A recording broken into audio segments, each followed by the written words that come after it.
Olá, eu sou Jarles Pereira, missionário da comunidade Canção Nova, e você está no Diário Espiritual. Vamos fazer juntos? Em nome do Pai, e do Filho, e do Espírito Santo. Amém. Vinde, Espírito Santo, enchei os corações dos vossos fiéis e acendei neles o fogo do vosso amor. Enviai o vosso Espírito, e tudo será criado, e renovareis a face da terra. Oremos. Ó Deus, que instruíste os corações dos vossos fiéis, com a luz do Espírito Santo, fazei que apreciemos retamente todas as coisas segundo o mesmo Espírito e gozemos sempre da sua consolação. Por Cristo Senhor nosso. Amém. Carta a Tito, capítulo 1, versículos de 1 a 4. Paulo, servo de Deus, apóstolo de Jesus Cristo, para levar os eleitos de Deus à fé e ao conhecimento da verdade conforme a piedade, na esperança da vida eterna prometida antes dos tempos eternos pelo Deus que não mente e que, no tempo próprio, manifestou sua palavra por meio da proclamação de que fui encarregado por ordem de Deus, nosso Salvador, a Tito, meu verdadeiro filho na fé comum. Graça e paz da parte de Deus Pai e de Cristo Jesus, nosso Salvador. Palavra do Senhor, graças a Deus. Um trecho pequeno de saudação costumeira, de Paulo, para você que está acompanhando o Diário Espiritual ou que conhece o Novo Testamento, as pequenas cartas pastorais de São Paulo, ele sempre se apresenta apóstolo, e fala da sua missão. O que é importante nisso? É importante, primeiro, para autenticar a carta. De onde essa carta vem, quem está escrevendo. E quando Paulo fala da missão, ele está falando justamente daquilo que é o propósito do seu ministério. Para que esse ministério existe? A vida de Paulo e a missão de Paulo são uma coisa só. Então isso dá autenticidade, dá credibilidade ao texto, à carta. E isso não é só importante para nós hoje, não. Era muito importante já naquele tempo, por isso Paulo fazia questão de dizer, questão de falar, porque tinha muita gente que duvidava. Repito, se você já está acostumado a ler as cartas, você já sabe dessa realidade, Muita gente que na própria comunidade armava armadilhas contra Paulo, quando Paulo não estava próximo, ou quando algum colaborador próximo de Paulo, como Timóteo, como Tito, como Onésimo, como Filémon, como Epáfras e tantos outros, não estavam próximos para dar instruções para aquela comunidade, outros vinham e começavam a ensinar coisas diferentes. Então Paulo teve que ser muito duro em muitas cartas por causa disso. Então, autenticar, dar credibilidade ao escrito é de fundamental importância para que os ouvintes soubessem exatamente quem estava falando, de onde aquela carta vinha. Mas aqui no versículo 2 e 3 nós temos o princípio eterno, que é a grande realidade que nós vamos anotar hoje. E no meio dessa apresentação de Paulo, ele coloca esse princípio eterno maravilhoso. E qual é? Onde ele está? Versículos 2 e 3. Na esperança da vida eterna, prometida antes de todos os tempos pelo Deus que não mente. E continua. E que no tempo próprio manifestou sua palavra por meio da proclamação de que fui encarregado por ordem de Deus, nosso Salvador. Então, a vida e a missão de Paulo se confundem.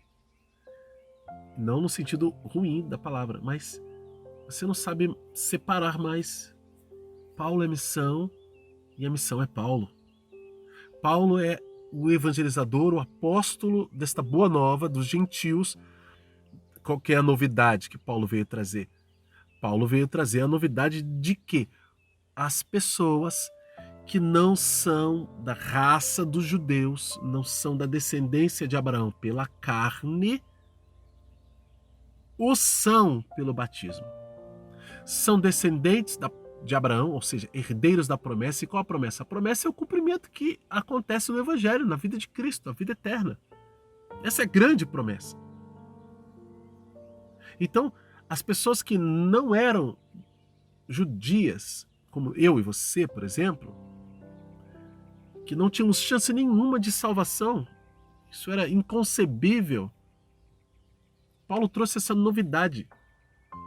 Os povos, os pagãos, os gentios têm acesso à salvação pela fé em nosso Senhor Jesus Cristo, a adesão pela fé.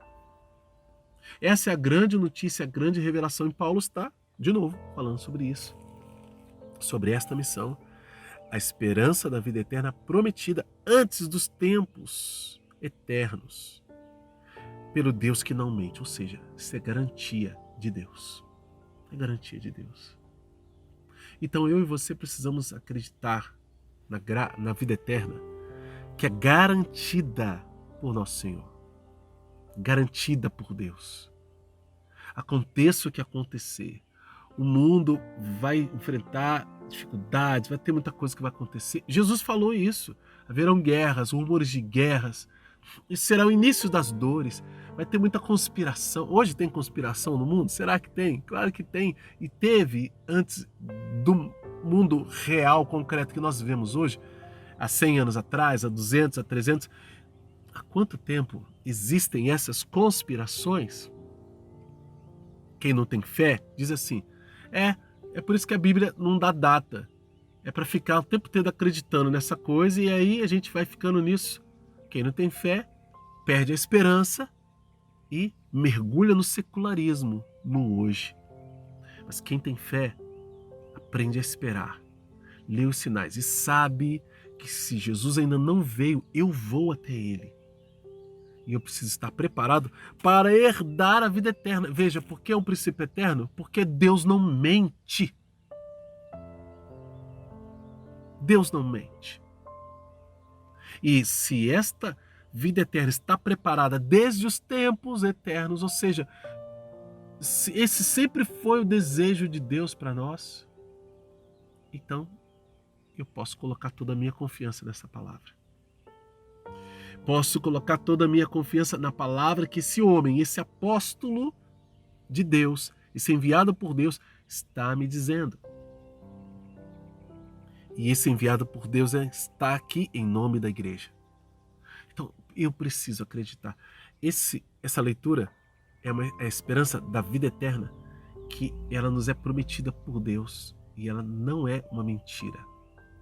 Ela é uma verdade para nós. Uma verdade concreta, adquirida no sangue de nosso Senhor Jesus Cristo. Você crê nisso? Então diga, eu creio.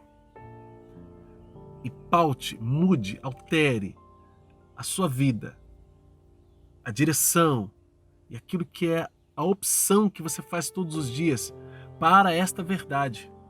As opções da minha vida estão pautadas na esperança da vida eterna. Amém? Vamos anotar no nosso diário? Princípio eterno, né? Versículos 2 e 3. Princípios eternos. Princípio eterno é importantíssimo para que nós anotemos. E não só anotar, mas viver por ele. A partir dele, porque essa esperança é grandiosa. É grandiosa. Anota também no seu diário qual é a mensagem de Deus para você hoje.